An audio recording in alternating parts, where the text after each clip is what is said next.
केंद्रीय अर्थमंत्री निर्मला सीतारामन यांनी आज बजेट सादर केलेलं आहे आणि या बजेटमध्ये महिलांना म्हणजे छोटे उद्योग करणाऱ्या किंवा गृहिणी महिला ज्या आहे त्यांना नेमकं काय मिळालं त्यांच्याकडून जाणून घेण्याचा प्रयत्न करूया। VIAच्या महिला आपल्यासोबत या ठिकाणी आहेत। मॅडम काय सांगाल, काय नेमकं या बजेटमध्ये मिळालं असं वाटतं, उद्योगाच्या दृष्टीने असो, विद्यार्थ्यांच्या दृष्टीने असो किंवा महिलांच्या दृष्टीने?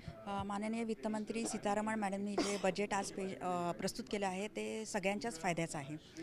महिलांसाठी म्हणायचं झालं तर त्यांनी जे गर्ल्स हॉस्टेल प्रत्येक डिस्ट्रिक्टमध्ये काढायचं ठरवलं आहे ते मुलींना फायद्याचं आहे।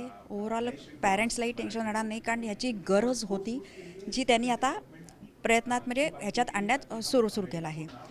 महिलांसाठी म्हणायचं झालं त्यांनी खादी आणि हँडलूमला जे प्रमोशन केलं आहे की त्याच्यामुळे रुरल गावामध्ये महिलांना रोजगार मिळेल, युवकांना रोजगार मिळेल।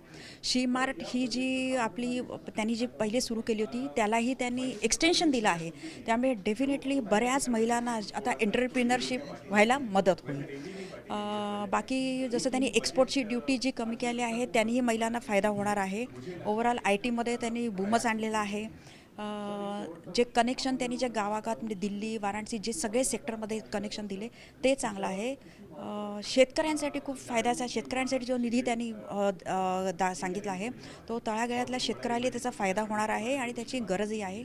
शेतकऱ्याला प्रत्येक ह्याच्यामधून मदत मिळालीच पाहिजे, कारण ती त्याची गरजही आहे आणि विकसित देश आपल्याला जर करायचा असेल तर पहिले शेतकरी सक्षम झाला पाहिजे। ओव्हरऑल मॅडमचं बजेट छान आहे, सगळ्या सेक्टरमध्ये सगळ्यांना फायद्याचं आहे। मॅडम, छोटे उद्योग, महिला उद्योगामध्ये आता मोठ्या प्रमाणात उतरतात आहे, त्यांच्या दृष्टिकोनातून हे बजेट कसं आहे आणि त्यांना काय मिळालं? बजेट खूपच छान आहे आणि नवीन नवीन वेगळी योजना महिलांसाठी आणली आहे। मैं Vandana Sharma, Vidarbha industry association lady entrepreneur wing की पूर्व अध्यक्षा।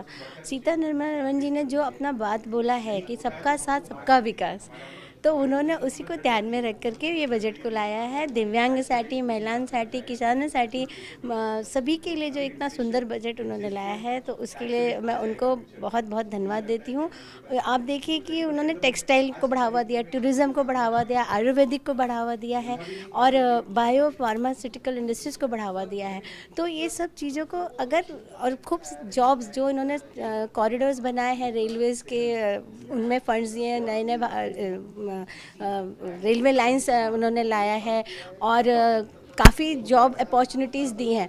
तो लोग अगर उसमें अपना अवसर ढूंढना चाहेंगे तो बहुत अच्छा बजट है। और जो प्रधानमंत्री जी ने बोला है कि विकसित भारत, तो उसी को सपने को साकार करने की दिशा में ये एक नया कदम, नया अध्याय है। मोदी जी को धन्यवाद। आणखी काही महिला, तुम्ही उद्योग क्षेत्रामध्ये आहात, उद्योग क्षेत्राच्या दृष्टिकोनातून, महिला उद्योगांच्या दृष्टिकोनातून हे बजेट कसं वाटतं? कुठेतरी महिलांना आता पुढे जाण्याची संधी मिळते? मी पूनम गुप्ता, सचिव VILEW।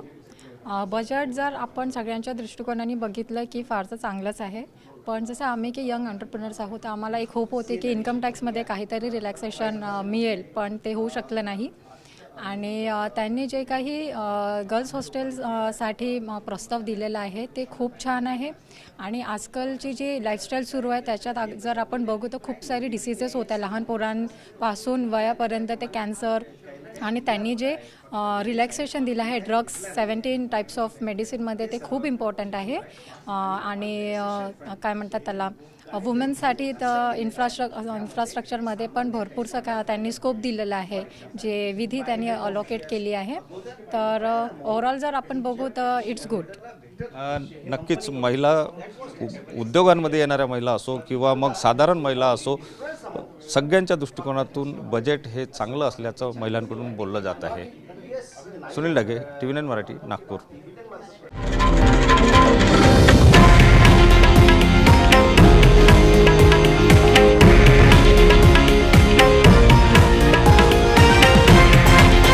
हे आहे देशातील नंबर 1 न्यूज नेटवर्क आणि आपण पाहत आहात TV9 मराठी, एकमेव।